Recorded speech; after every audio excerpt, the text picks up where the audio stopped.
Donc voilà, le projet a été créé, donc on accède à la fenêtre principale du logiciel. Donc sur la partie gauche, on a donc la partie donc avec les informations sur le projet, les différents fichiers de configuration, le type de FPGA qu'on utilise. On a aussi l'onglet donc application qui va nous permettre de créer des projets applicatifs pour faire tourner donc du code sur le processeur Microblaze qui est implanté sur la carte.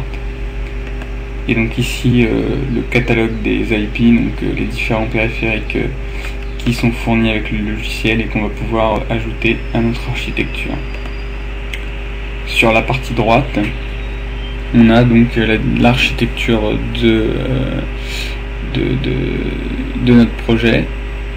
Donc ici donc on peut voir donc par exemple le Microblaze et les différents périphériques ici, RS232, les diodes, l'afficheur 7 segments, etc.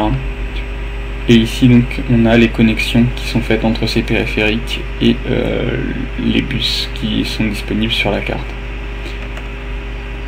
Donc voilà, on peut par exemple voir que les LED sont connectés sur le bus OPB qui est lui-même relié donc au Microblaze.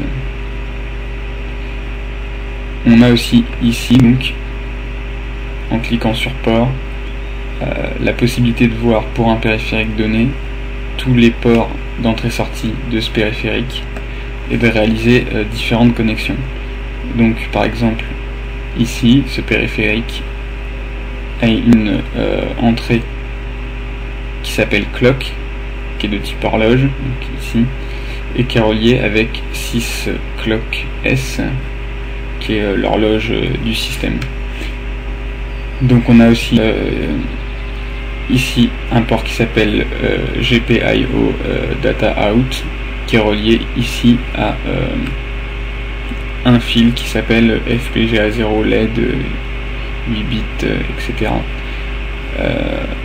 Et donc on va pouvoir voir plus tard que on peut relier donc ce fil à des entrées-sorties du FPGA pour relier donc à des périphériques sur la carte électronique.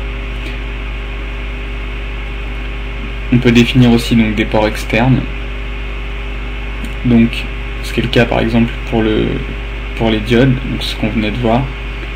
Donc le fil ici, on retrouve donc le même nom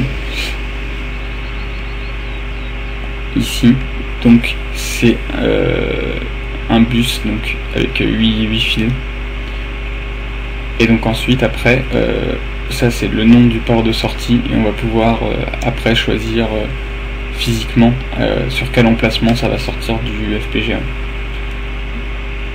Donc enfin on a un troisième onglet qui va nous permettre donc de spécifier les adresses des différents périphériques sur le bus OPB.